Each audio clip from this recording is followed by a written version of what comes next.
Hey guys! Welcome back to my channel and today's video, dahil free time po natin today,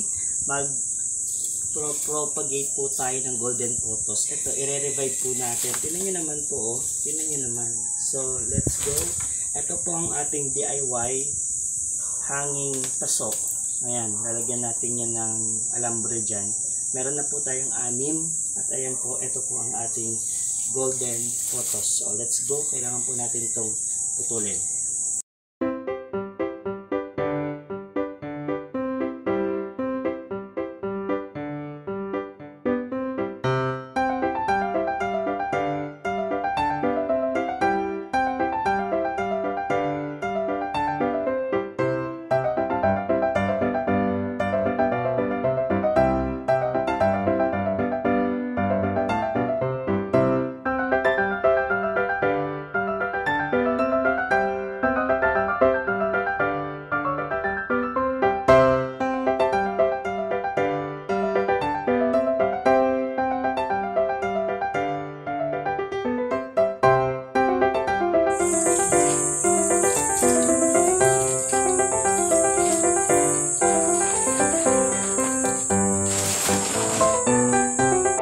So guys, ayan na po ang ating golden photos.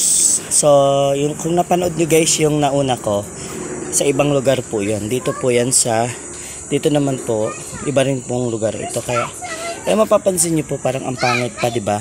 Ayan. Mga pangit pa yan. Ganyan naman po talaga. Ganyan ako magtanim, pero ang kagandahan naman po na bubuhay naman po talaga. Ayan na po. Ba?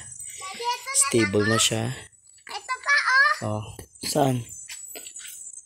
Oh, later natin yan. Oh, tingnan nyo po Yan talaga sa pagtatanim Yung una, parang ang pangit pa. Pero pag inalagaan mo naman, nagiging stable na siya. So, ayan. Ito yung mother plant niya.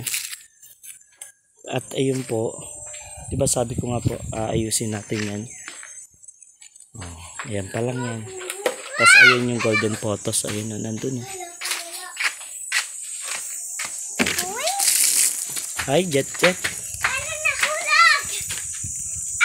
Ayan din po yung zigzag plant na nirepat ko last. Sa vlog ko po meron yan. Ayan, stable. And then, ang snake plant. Tingnan nyo naman, Tingnan nyo naman. Yung kala ko yung picture ayan po parang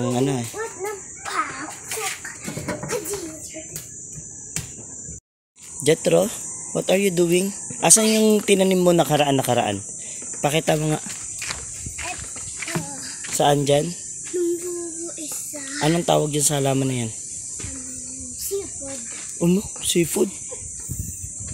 Tinatanim na pala ang seafood. So guys, thank you po for watching my video. Abangan nyo na lang po yung golden photos na yan. Ayan po. Ito talaga po, garden po namin dito yan. Abangan na po natin yan. Bye bye. God bless. Kung nagustuhan nyo po ito, don't forget to like, subscribe, at mag-iwan na rin po kayo ng comment. Bye bye. Anong ginagawa mo, nak? Binabalik ko.